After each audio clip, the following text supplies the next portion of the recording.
ಶಿರ್ವ ಸಮೀಪದ ಶ್ರೀ ಮಹಾಲಿಂಗೇಶ್ವರ ಶ್ರೀ ಮಹಾಗಣಪತಿ ದೇವಸ್ಥಾನ ಪಿಲಾರ್ಖಾನ ವಾರ್ಷಿಕ ಮಹೋತ್ಸವವು ಮಹಾಶಿವರಾತ್ರಿ ದಿನದಂದು ಆರಂಭಗೊಂಡಿದ್ದು, ಮೊದಲ ದಿನ ಶಿವರಾತ್ರಿ ಪ್ರಯುಕ್ತ ದೇವರಿಗೆ ವಿಶೇಷ ಪೂಜೆ ಅನ್ನಸಂತರ್ಪಣೆ ನಡೆಯಿತು. ಉತ್ಸವದಲ್ಲಿ ಸಾವಿರಾರು ಭಕ್ತಾದಿಗಳು ಪಾಲ್ಗೊಂಡಿದ್ದರು. सूत्रमिन्दुशेखरं कृपाकरं नारदादियोगी वृन्दवन्दितं दिगम्बरं काशिकापुरादिनाथ कालभैरवं भजे.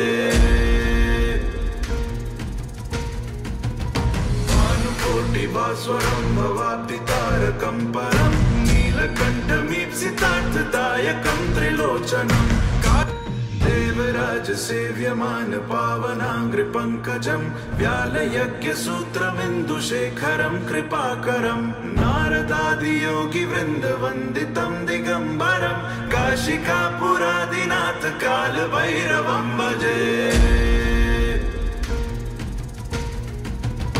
भानुकोटिभास्वरं भवाब्धितारकं परं नीलकण्ठमीप्सितार्थदायकं त्रिलोचनं देवराज सेव्यमान पावनाङ्घ्रिपङ्कजं व्यालयज्ञसूत्रमिन्दुशेखरं कृपाकरं नारदादियोगी वृन्दवन्दितं